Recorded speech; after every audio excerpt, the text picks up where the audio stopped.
Kvorax adjusted his optical membranes as the monitoring equipment chirped yet again. The seventh signal from Earth in 50 years, and still not the response the Galactic Council expected. He slid 3 tentacles across the console, bringing the data into holographic form above his workstation. Another rejection. Asked Threllax, the junior diplomat assigned to the increasingly embarrassing Earth case. The youngling's skin flushed a pale yellow of disappointment. Not exactly, Kvorax replied, his primary heart quickening as he studied the modified signal pattern. They didn't reject it. They improved it. The humans had once again received the Council's standard first contact package. The same diplomatic greeting, mathematical primers, and FTL communication protocols sent to every newly discovered intelligent species, and sent it back fundamentally transformed. Threllax fluttered his respiratory flaps in the Proxian equivalent of a dismissive snort. Improved our work. The Council's communication arrays were perfected by the Zeth Collective 12,000 cycles ago. And yet, Kvorax manipulated the signal with practiced digits, extracting the embedded mathematical proofs within the transmission. The equations blossomed across the display, elegant and undeniable. The human modifications would increase transmission efficiency by 62% while reducing power requirements by half. Impossible, Threllax declared, but his secondary eyes had widened. This is the 7th time they've done this. Kvorax nodded slowly, each time with different corrections, quantum entanglement enhancements, gravitational wave harmonics, dimensional frequency stabilization, always sent back on precisely calibrated signals that shouldn't be possible with their observed technology level. Then why haven't they responded to the invitation? Why not join the Council? Threllax moved closer to the display, fascination overcoming his earlier dismissal. That, said Kvorax, is the question that keeps all 4 of my digestive tracts in knots. The monitoring station door hissed open as Overseer Vithrak entered, trailed by 2 sentinel guards. Her carapace gleamed with the opalescent sheen of high authority.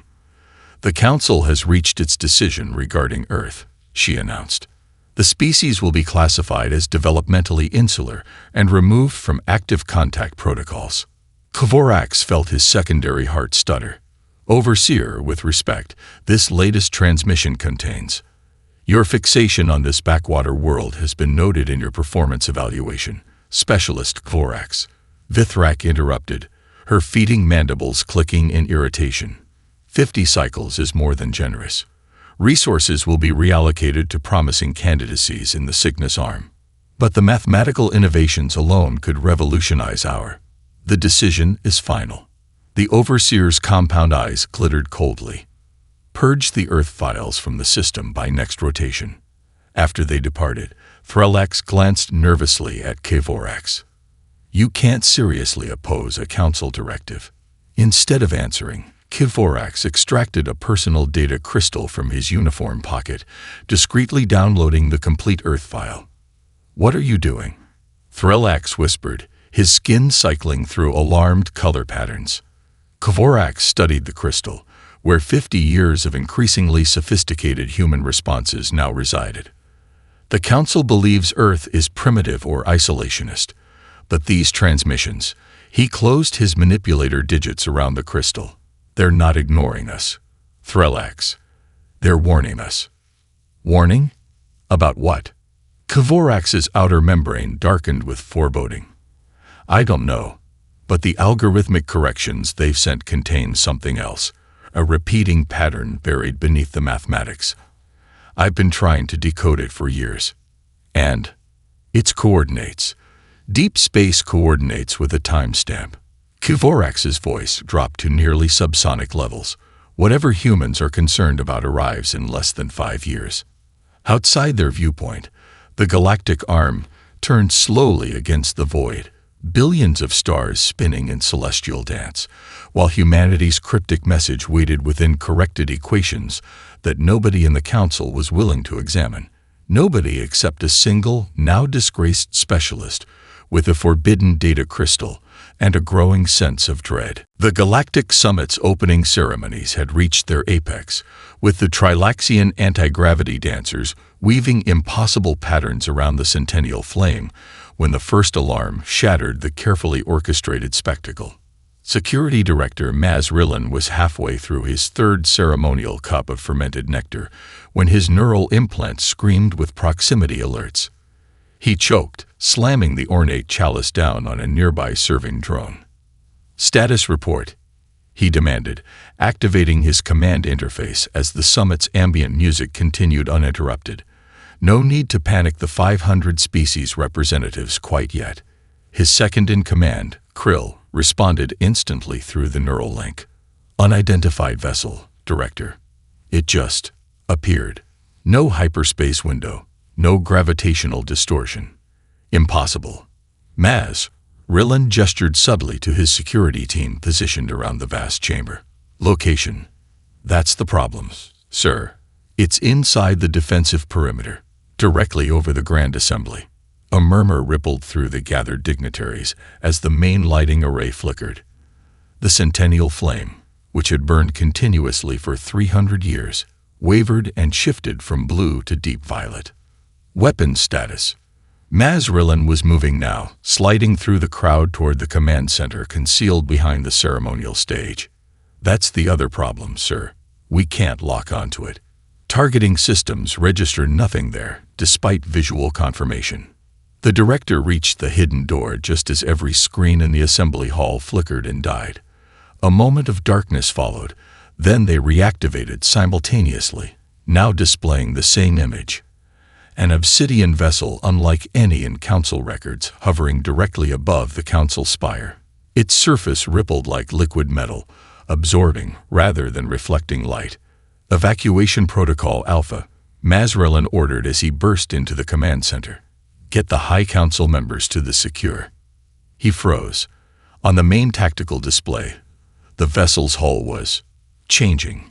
A section of the seamless surface dimpled inward, then irised open. Nothing emerged. "Magnify that opening," he ordered. The technicians complied, revealing nothing but darkness within the breach.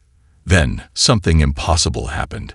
A human form stepped out of the ship and simultaneously appeared within the Grand Assembly Hall 50 levels below. The gathered representatives gasped, forming a hasty circle around the figure that had materialized in their midst, a woman in a tailored blue suit that shimmered with subtle iridescence. She carried no visible weapons or technology. "Security breach," Maz Rillan shouted into the command system. "All units converge on the Grand Assembly." On the display, he watched as automated defense systems activated, only to power down the moment their targeting fields touched the intruder. The woman raised a slender hand in greeting, her voice somehow perfectly audible throughout the entire complex without any amplification technology. "My name is Dr. Eleanor Chen of Earth. I must apologize for our tardiness." From his vantage point, Maz Rillan could see the Grand Counselor Zethkar rise from his ceremonial seat, 7-fingered hands gripping his staff of office so tightly his knuckles paled. "Earth?" The non-responsive world from the Orion arm. Zethkar's voice betrayed his confusion. "How did you penetrate our defenses?" Dr. Chen smiled, a simple expression that somehow sent chills down Maz Rillan's spine. With a subtle gesture of her wrist, a small sphere materialized in her palm.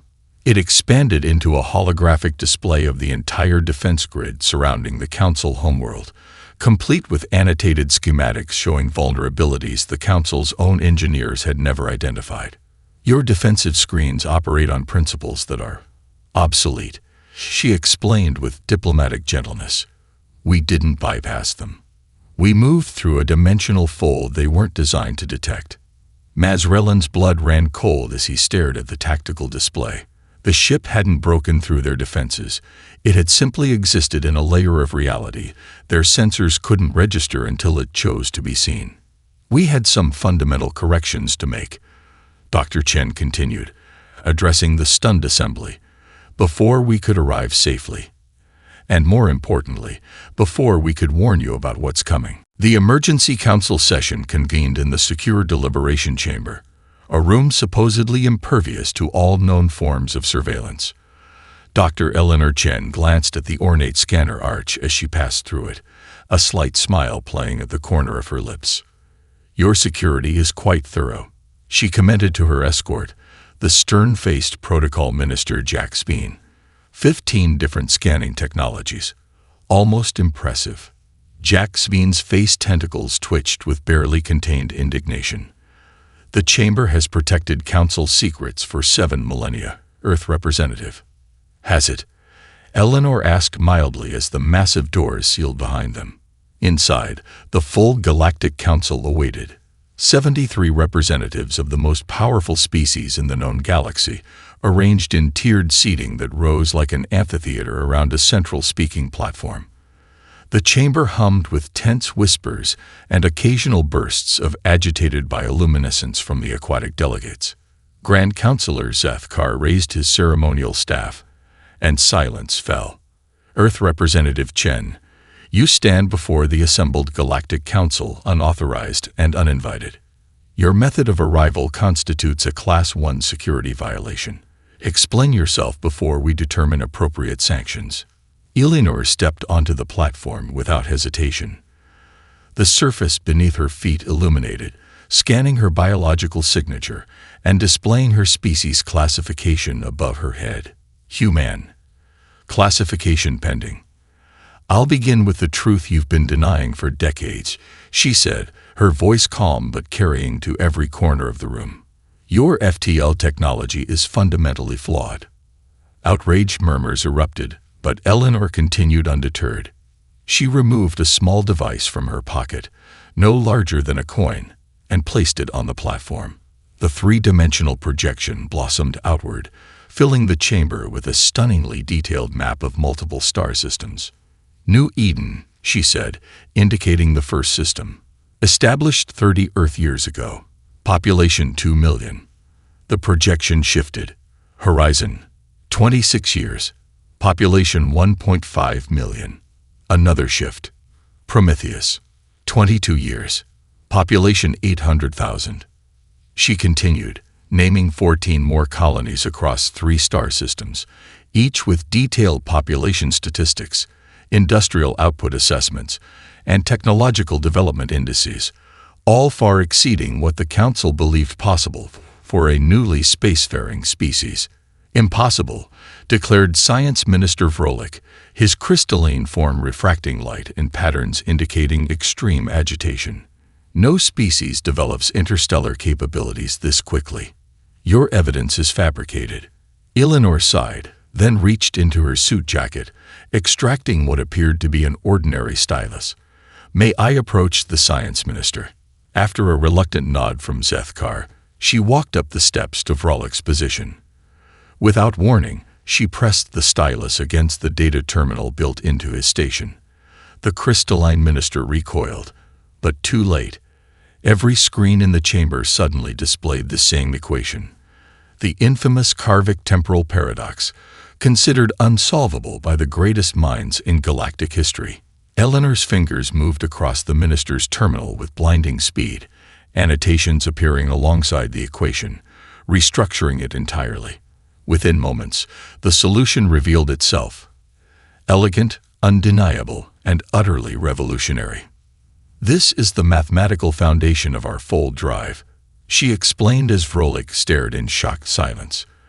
"It doesn't tear space like your FTL system. It folds it, creating a dimensional bridge without the catastrophic microfractures your method generates." Microfractures. The word came from Admiral Kurik Syax, the grizzled Zenthar naval commander whose species had pioneered the Council's current FTL technology. "Our system has operated flawlessly for 12,000 years. Eleanor turned to face him, her expression softening with something like pity. "Nothing that creates tears in space-time operates flawlessly, Admiral. Each jump with your technology widens the gaps between dimensional boundaries, small at first, undetectable by your instruments, but compounded across millions of ships over thousands of years." She touched her device again, and the hologram shifted to display what appeared to be deep space, empty, except for barely perceptible distortions, like cracks in glass held up to light. "Your ancestors called them the veil breaks," she said quietly. "You've forgotten. We found the warnings in ruins on 17 worlds, warnings you dismissed as religious symbolism. But they were trying to tell you. Something lives between dimensions, something that can sense the tears, something that's been following them, feeding on them, growing stronger with each new fracture." The chamber had fallen deathly silent, the reality of what she was implying beginning to sink in. "We didn't ignore your invitation out of arrogance," Eleanor concluded. "We were trying to find a way to repair the damage before we told you what's coming through those cracks you've been making." "The Devourers are a myth," declared High Counselor Xanthor, his exoskeletal plates clicking with agitation. "A children's tale to frighten younglings away from unauthorized space travel." Eleanor Chen stood unflinching before the increasingly hostile council. The chamber's environmental controls struggled to accommodate the heat generated by so many agitated beings in one space. "Myths don't leave quantum signatures," she replied, voice steady. "Myths don't consume entire star systems." Without warning, she raised her hand and snapped her fingers. The chamber plunged into darkness, environmental systems shutting down simultaneously. Before panic could erupt, the darkness filled with stars. A perfect three-dimensional rendering of deep intergalactic space, so realistic several counselors instinctively activated their vacuum emergency protocols. "Security override," barked Mazrillan from the upper tier, his neural implants frantically trying to re-establish control of the chamber systems. "This isn't a security breach," Eleanor said, her face illuminated by the starlight projection. "It's a demonstration." She gestured toward a seemingly empty quadrant of space. The view magnified, zooming through billions of kilometers until it centered on what appeared to be a void, darker than the surrounding blackness. This recording was captured by Observer Station Epsilon, positioned 2.7 million light-years from Earth, monitoring the Andromeda approach vector. The image enhanced further, revealing what had at first appeared as emptiness was actually something else. A mass of objects moving in perfect, unsettling synchronization. 78,000 individual entities, Eleanor continued as data scrolled alongside the projection. Moving at 37°C and accelerating. Their energy signature perfectly matches this. The projection shifted to ancient stone tablets covered in symbols. Several council members jerked upright in recognition. "The Sentinel obelisks," whispered historian Vex Troll, his voice barely audible. "From the dead worlds of the Orpheus cluster." "Yes," Eleanor confirmed. "Your archaeological teams dismissed these as religious iconography. Our linguists decoded them as technical specifications, warning beacons." Admiral Kurexiax pushed to his feet, mandibles flaring. "Enough theatrics. This is clearly manufactured propaganda to force your technology upon us. The Devourers are fiction." Eleanor's expression hardened. She reached into her pocket and withdrew what appeared to be a simple metallic cube.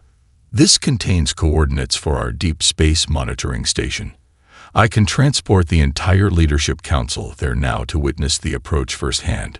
"Preposterous," Kurexiax scoffed. "Even with your supposed fold drive, such a journey would take weeks."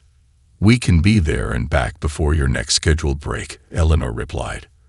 "Unless you're afraid to face the truth." "This is outrageous," Kurexiax began, but Grand Counselor Zethkar raised a hand to silence him. "If, and I stress if, what you claim is true, Earth Representative, why would these Devourers be approaching now? Why not during the 12,000 years our technology has allegedly been damaging spacetime?"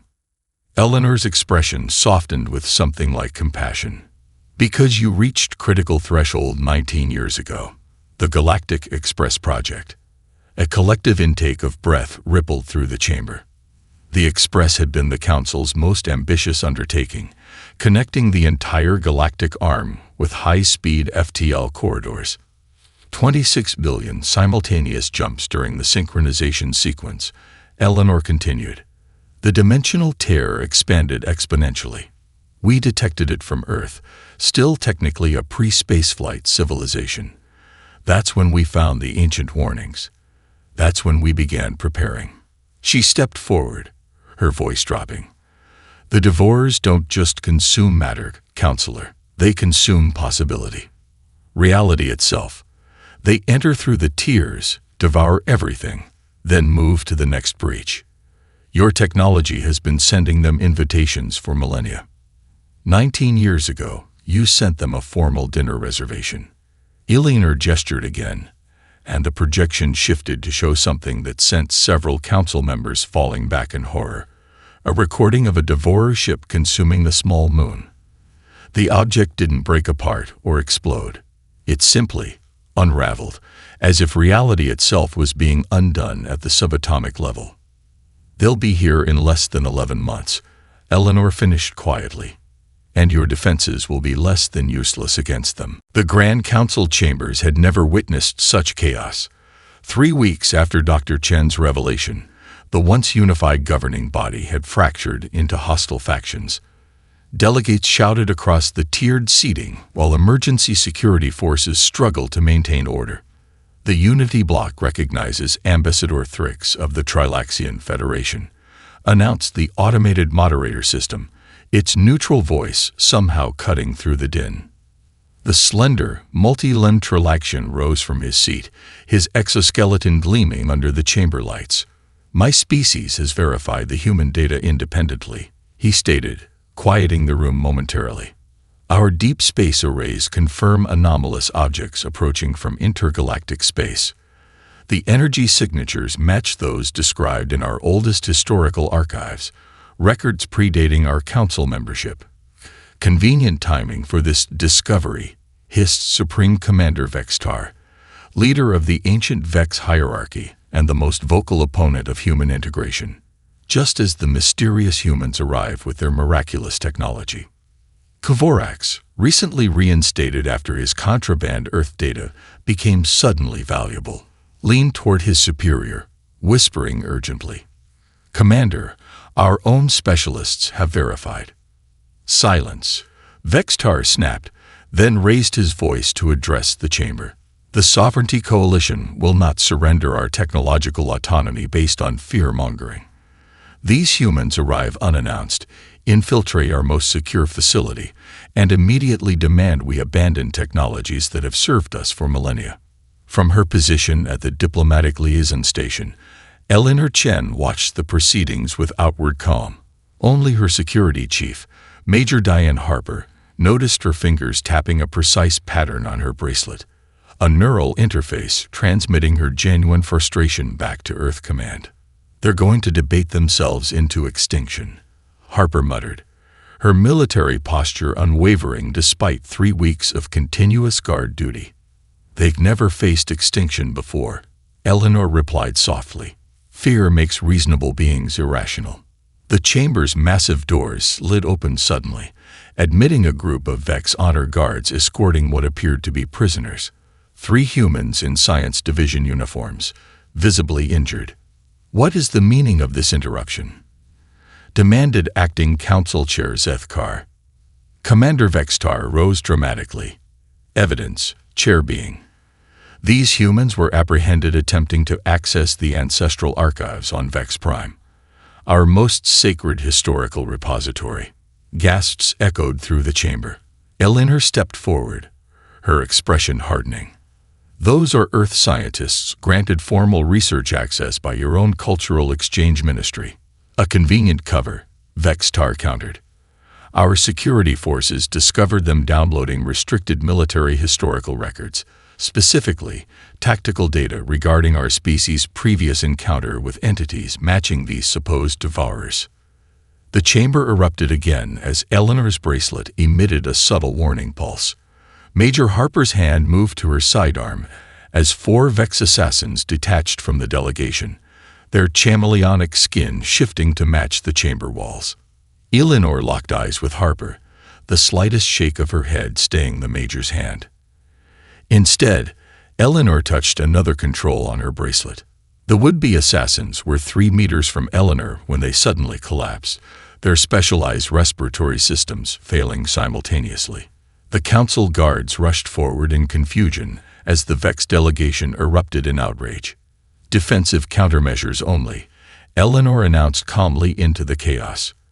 "Your assassins will recover." Unlike our scientists, who were subjected to Grade 3 neural probes in violation of 17 council statutes. Without waiting for a response, Eleanor activated her emergency broadcast system, overriding the chamber's communications protocols. Every screen in the room, and across every council world, suddenly displayed the same image. Her face, composed but resolute. "Citizens of the Galactic Council, I am Dr. Eleanor Chen of Earth. I speak directly to you because your leaders refuse to face the truth." Technicians frantically tried to cut the transmission as Eleanor continued, her message reaching trillions. "We didn't come seeking leadership or dominance. We came because in 11 months, an ancient enemy will arrive that threatens all sentient life." The screen split to show the suppressed Vex historical archives, vivid depictions of their ancestors' desperate flight from world to world, pursued by entities that consumed reality itself. "The Vex hierarchy has hidden this truth for millennia," Eleanor continued. "Their ancestors didn't achieve spaceflight through natural innovation. They stole it from a dying civilization already fleeing the Devourers. They've known the danger all along." In the chamber, Commander Vextar's exoskeleton had paled to ashen gray, his civilization's greatest shame exposed to the galaxy in an instant. "We stand ready to help," Eleanor concluded, her voice softening. "But we cannot save those who refuse to be saved. The choice is yours." Across 10,000 worlds, citizens looked to their leaders, many for the first time seeing fear in eyes that had always projected confidence and control. The training hall aboard the Earth Auxiliary Command vessel Defiance reverberated with the sound of Admiral Kirixiax's furious breathing. The Zenthar commander's exoskeletal plates glistened with exertion as he stared at the holographic battlefield where his forces had just been annihilated. Again. "Impossible," he hissed, mandibles clicking in agitation. "No battle formation could penetrate our Aegis defense pattern so quickly." Commander Sarah Donovan strode through the hologram, casually passing through the ghostly remnants of destroyed council vessels.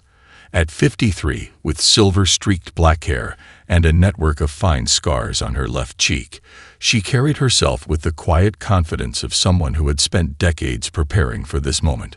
"Formation is your problem, Admiral," she said, gesturing to the tactical display. "The Devourers don't attack in formation. They don't maintain supply lines. They don't retreat. They adapt instantly to any pattern they encounter. Our military traditions have proven effective for fighting conventional enemies," Donovan interrupted, tapping commands into her wrist console. The simulation reset, this time displaying a new scenario. "The Devourers aren't conventional. They're not even consistent in their physical form." Across the command vessel, similar scenes played out as Earth's military specialists worked with Council forces. In Engineering Bay 7, Dr. Prisha Varma supervised as Trilaxian and human engineers struggled to integrate fold drive technology with Council weapon systems. "The quantum harmonics are still misaligned," she explained to the frustrated alien engineers. "Your power systems operate on principles that fundamentally conflict with dimensional folding. Perhaps if you shared the complete specifications," began Chief Engineer Zolmar. "The complete specs would take 10 years to fully comprehend," Prisha replied, not uncannily. "We have 8 months left. We need adaptations, not complete rebuilds." Zolmar's facial tendrils writhed in frustration, but he nodded, returning to the modified shield generator. Unlike many council representatives, the Trilaxians had fully committed to the human alliance, their deep space observations confirming Earth's warnings. 5 decks below, in Quantum Laboratory 3, the breakthrough finally happened. Young Trilaxian physicist Nirixol worked feverishly alongside human programmer Dr. Jackson Chen. Eleanor's younger brother, their disparate methodologies creating unexpected synergy. "It's working," Narration exclaimed, multifaceted eyes glittering with excitement as their prototype successfully folded a quantum particle into a contained pocket dimension. "Not just working," Jackson breathed, staring at the readings. "It's reversing the consumption pattern. We can use their own energy signature against them." He reached for the communication panel, but before he could activate it, the prototype surged with unexpected energy. The containment field flickered dangerously as reality itself seemed to warp around the device. "Emergency shutdown," Jackson shouted, diving for the kill switch as alarms blared throughout the lab. Too late, the energy pulse radiated outward, momentarily transcending normal spacetime. 300 light-years away, aboard Earth's furthest monitoring station, sensors registered an immediate change in the Devourer fleet's behavior. Captain Maya Wong stared at the data in horror. "They've changed course," she whispered to her executive officer. "They're no longer following the galactic approach vector. They're heading directly toward the testing facility." "How could they possibly detect a quantum test from that distance?" the XO demanded. "They didn't detect the test," Maya realized, her blood running cold. "They detected the tear we accidentally created. They're hunting the breach." Back aboard the Defiance, the emergency klaxon sounded just as Admiral Kurixiax was grudgingly admitting Commander Donovan's latest tactical simulation had merit. The Admiral's neural implant flashed with incoming data, and for the first time in his illustrious military career, the Zenthar warrior felt genuine fear. "They've accelerated," he announced, his voice uncharacteristically subdued. "The Devourers will reach Council space in 72 days. Commander Donovan's eyes narrowed as she absorbed this information. "Then we have 72 days to prepare our forces," she said, turning back to the tactical display. "Computer, run simulation Omega-6. Full Devourer incursion, no holding back." As the hologram materialized, showing the terrifying scale of the approaching threat, Donovan caught Kurixiax studying her with newfound respect. "Your species has been preparing for this for decades," he observed. "Why? You could have simply hidden in your corner of the galaxy with your superior technology." Sarah Donovan's scared face softened slightly. "Because that's not who we are, Admiral. Humanity doesn't run from fights we can win, and we don't abandon others to die when we can help." She gestured to the simulation, where Earth and Council ships fought side by side against the encroaching darkness. "Now let's try this again. And this time, forget everything you think you know about warfare." The outpost Zenith died silently. One moment, the Council's furthest monitoring station was transmitting data on the approaching Devourer fleet. The next, its quantum signature simply ceased to exist. No distress call, no explosion. Just sudden, complete absence where a facility housing 800 beings had stood. "They're here," Eleanor Chen whispered, watching the tactical display aboard the Joint Defense Fleet flagship Concordia. Beside her, Grand Counselor Zethkar's skin had paled to an ashen gray. "How?" he demanded, seven-fingered hands trembling slightly. "The time calculations were based on conventional physics," Eleanor finished. "The Devourers don't entirely obey our understanding of physical laws." The command deck fell silent as the first visual feeds reached them. The Devourer vessels defied easy description. Part organic, part mechanical, constantly shifting in form like liquid metal frozen in different configurations each millisecond. They moved with unsettling synchronization, as if controlled by a single consciousness. All ships, Battle Formation Delta, ordered Fleet Admiral Terrence Wu, his weathered face betraying no emotion as he studied the approaching enemy. Fold capable vessels to dimensional points as assigned. Standard Council ships maintain perimeter defense. Throughout the assembled fleet, the largest military force ever assembled in galactic history, crews prepared for humanity's most ambitious tactical gambit. The human vessels, along with the hastily retrofitted Council ships with partial fold capability, would execute coordinated dimensional jumps around the Devourer fleet, appearing and disappearing too rapidly for the enemy to track.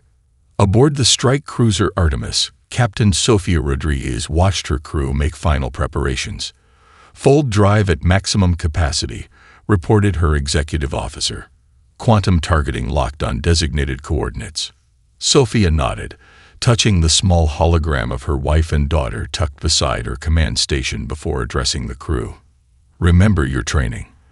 The Devourers adapt quickly, so we'll only get a few chances at surprise. Make them count." Across 12 star systems, the battle began simultaneously. Human ships executed their first offensive fold, materializing within the Devourer formation, launching specialized disruption charges, then disappearing before the enemy could respond. The tactic worked brilliantly, for precisely 6 minutes and 38 seconds. Then the Devourers adapted. "Impossible," gasped Dr. Varma aboard the Defiance, staring at the sensor readings. "They're developing fold signatures. They're mimicking our technology." On the main tactical channel, Commander Donovan's voice cut through the chaos. "Pattern shift. Execute contingency Epsilon. They're accessing our targeting algorithms." Through the observation window of her command post, Eleanor watched in horror as 3 Council destroyers simply unraveled, their matter becoming part of the advancing Devourer ships. The enemy wasn't just destroying vessels, it was consuming them, incorporating their technology and tactical data instantaneously. "They're using a quantum network." Eleanor realized, the pattern suddenly clear in her mind. Every Devourer ship is sharing information instantaneously across dimensional barriers. Dr. Jackson Chen, monitoring the battle from the science vessel Oppenheimer, reached the same conclusion simultaneously. "It's their communication system," he transmitted to the flagship. "Similar to our quantum entanglement protocols, but operating on a hive mind principle." Eleanor's eyes met those of Admiral Wu across the command deck. "The Achilles Protocol," she said quietly. Wu nodded grimly. "It's our only option now." Across the battlefield, 12 specialized human vessels received new orders. Their captains acknowledged without hesitation, though each understood the mission was almost certainly suicide. Captain Maya Wong of the stealth cruiser Nightshade was the first to implement the desperate strategy. "All hands, prepare for partial consumption protocols," she ordered, her voice steady despite the horror of what she was proposing. "Fold drive to remain active during engagement." The Nightshade deliberately positioned itself in the path of an advancing Devourer vessel, allowing itself to be partially consumed before activating its modified fold drive. The resulting dimensional cascade tore through both ships, temporarily severing the Devourer network in that sector. 11 other human captains followed suit, their sacrifices creating brief disruptions throughout the enemy fleet. For precious moments, the Devourers lost their perfect coordination. "Full retreat to fallback positions," ordered Admiral Wu as the temporary advantage emerged. "All Council civilian transports to evacuation corridors." As the main fleet withdrew to defend core worlds, Earth's remaining ships formed a rearguard action that would become legendary across the galaxy. Council media vessels, ignoring evacuation orders, transmitted the battle to trillions of citizens. They watched as human captains executed maneuvers that defied conventional physics, sacrificing themselves to save alien civilians. They witnessed the crew of the Earth destroyer Tianlong hold position against 3 Devourer vessels, allowing a Trilaxian refugee convoy to escape. They saw the human medical frigate Nightingale fold directly into the path of a Devourer attack on a crippled Council cruiser, its shields failing as it evacuated the alien crew. In the Sovereignty Coalition's headquarters, Supreme Commander Vextar watched in silence as the death toll of human volunteers rose, defending worlds that had accused them of fabricating the very threat now consuming reality before their eyes. The Emergency Council session convened in the auxiliary chamber aboard the Concordia. The remnants of Galactic leadership gathered around a tactical display showing the inexorable advance of the Devourer fleet. 3 weeks of constant battle had depleted reserves, exhausted personnel, and claimed nearly a third of the combined defense force. "We cannot hold the Taurus defensive line beyond 48 hours, reported Admiral Kurexayax, his once proud posture now bent with fatigue. "The Devourers have adapted to every countermeasure. They're anticipating our fold jumps before we execute them." Eleanor Chen entered the chamber silently, her appearance shocking those present. Always immaculate before, she now wore a simple utility uniform, her hair pulled back severely, dark circles under her eyes betraying countless sleepless nights. She carried a small data crystal that pulsed with an inner blue light. "Dr. Chen," acknowledged Grand Counselor Zethkar, "we were just discussing our diminishing options." "I'm not here to discuss options," Eleanor replied, her voice holding a new edge of finality. "I'm here to implement our contingency plan." She placed the crystal on the table, where it projected a holographic display of human colony worlds, the 17 settlements she had first revealed months ago. As the council watched, the colonies began to transform. Habitat domes retracted into the ground. Massive energy arrays emerged from concealed underground facilities, and civilian populations evacuated to subterranean bunkers. "What is this?" demanded Ambassador Thrix. "The real purpose of Earth's expansion," Eleanor answered. "These aren't colonies. They're components of a dimensional trap."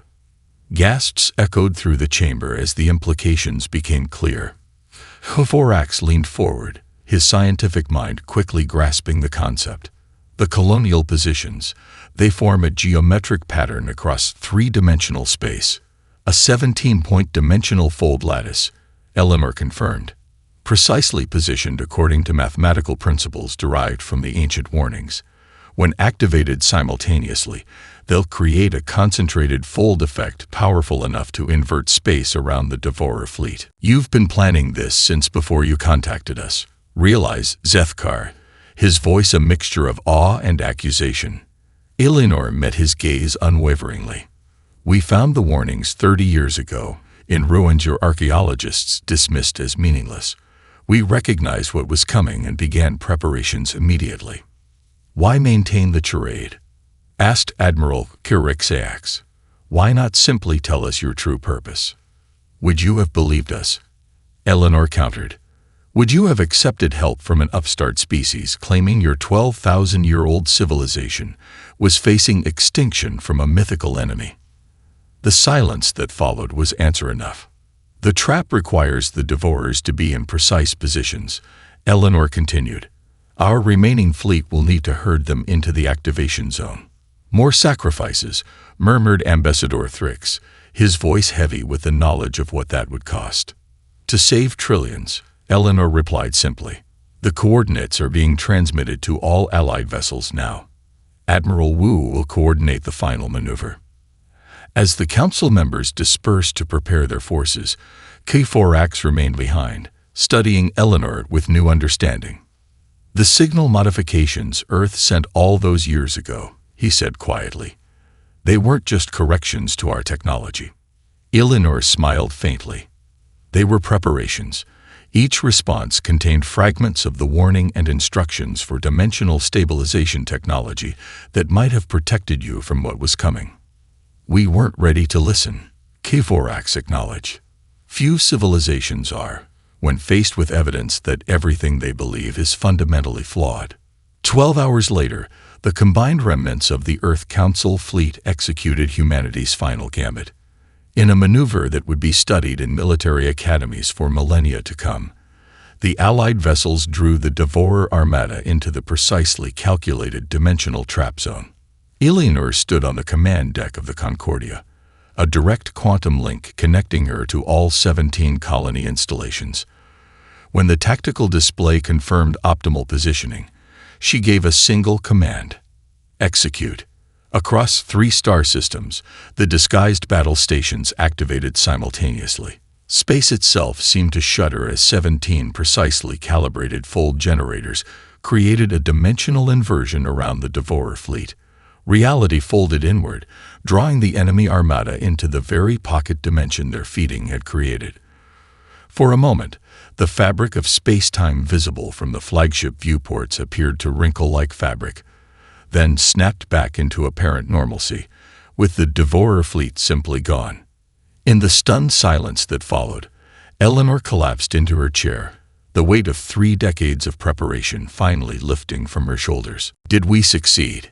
asked Zethkar, staring at the empty space where annihilation had loomed moments before. "The dimensional pocket is sealed," confirmed Jackson Chen from his monitoring station. "They're trapped in a closed loop of their own consumption pattern. They'll feed on themselves for eternity." As celebration erupted across surviving worlds, Council archaeologists made a discovery that would reshape galactic understanding of history. In the archives of 17 different worlds, they uncovered artifacts of undeniable human origin, dating back 30,000 years before the Council's formation. When confronted with this evidence aboard the Concordia, Eleanor finally revealed humanity's final secret. "We weren't late arrivals," she explained to the assembled Council leadership.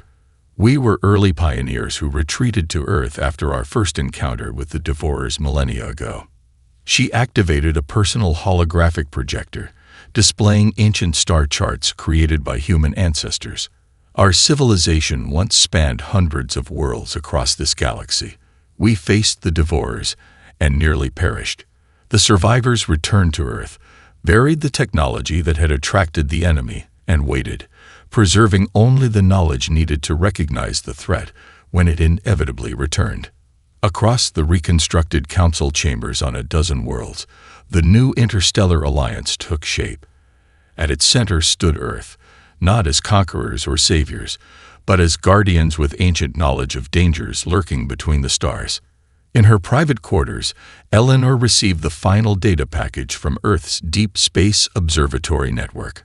On the screen, additional Devourer fleets approached from neighboring galaxies, dozens of them, following the dimensional distortions created by millennia of Council FTL travel. With a weary sigh, she opened a communication channel to Admiral Wu. "Terrence, alert the production facilities." This was just the first wave. Aboard the fleet flagship, Admiral Wu glanced at the data, his expression grim but resolute. "How long do we have?" "Years, perhaps decades," Eleanor replied. "Just enough time to prepare the galaxy for what's coming." "They'll be ready this time," Wu said with quiet confidence. "Thanks to you." Eleanor gazed at the star field outside her viewport, where Council ships now flew alongside Earth vessels in harmonious formation. "Not thanks to me," she corrected softly. "Thanks to humanity remembering who we truly are. Guardians, not conquerors. Protectors, not rulers." She closed the communication channel and turned toward the distant stars, where ancient enemies and new allies awaited.